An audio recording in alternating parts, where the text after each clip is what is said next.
Hello നമസ്കാരം. വിഷു പ്രമാണിച്ച് anti വർഗീസിൻ്റെ കാട്ടാളൻ സിനിമയുടെ ട്രെയിലർ പുറത്തിറങ്ങിയിട്ടുണ്ടായിരുന്നു.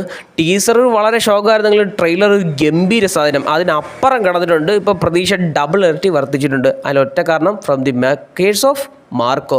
ക്യൂബ് എൻ്റർടൈൻമെൻറ്റ്സിൻ്റെ ബാനറിൽ നമ്മുടെ പോൾ ജോർജ് സംവിധാനം ചെയ്ത സിനിമയാണ് കാട്ടാളൻ. ഈ വരുന്ന മെയ് 14 തിയേറ്ററിൽ റിലീസ് ചെയ്തിരിക്കുന്നത്. അപ്പോൾ ട്രെയിലർ എങ്ങനെ ഉണ്ടെന്ന് വെച്ചാൽ വേറെ level, next level, action packed ഒരു A സർട്ടിഫിക്കറ്റ് സിനിമ. ആൻ്റണി വർഗീസ്, പെപ്പെ, ജഗദീഷ് ഏട്ടൻ, സിദ്ദിഖ് ഏട്ടൻ, പിന്നെ കബീർ സിംഗ് ദോഹ, പിന്നെ നമ്മുടെ സുനിൽ, ഇവരെല്ലാവരും കൂടെ വന്നൊരു മാസീവ് ഫെസ്റ്റിവൽ ബ്ലഡ് സിനിമ എന്ന് തന്നെ പറഞ്ഞിട്ടിരിക്കുന്നു. പിന്നെ രവി ബസൂറിൻ്റെ മ്യൂസിക്കൽ വർക്ക് കാത്തിച്ചിട്ടുണ്ട്. കാരണം ഒരു രക്ഷയില്ല. നിങ്ങൾ ട്രെയിലർ കണ്ടിട്ടുണ്ടെങ്കിൽ നിങ്ങളുടെ വിലയേറിയ അഭിപ്രായം കമന്റ് ബോക്സിൽ രേഖപ്പെടുത്തുക. ട്രെയിലർ എങ്ങനെ ഉണ്ടായിരുന്നു? എനിക്ക് വളരെയധികം ഇഷ്ടപ്പെട്ടു. ഞാൻ വെയിറ്റിംഗ് ആണ് ഈ സിനിമയ്ക്ക് വേണ്ടി, കിൻഡൽ ഇടിക്കും വേണ്ടി, പ്ലസ് ബ്ലഡിനും വേണ്ടി. വീഡിയോ ഇഷ്ടപ്പെട്ട് കഴിഞ്ഞാൽ ലൈക്ക് ചെയ്യുക, പിന്നെ ചാനൽ സബ്സ്ക്രൈബ് ചെയ്ത് സഹായിക്കണേ ഗൈസ്.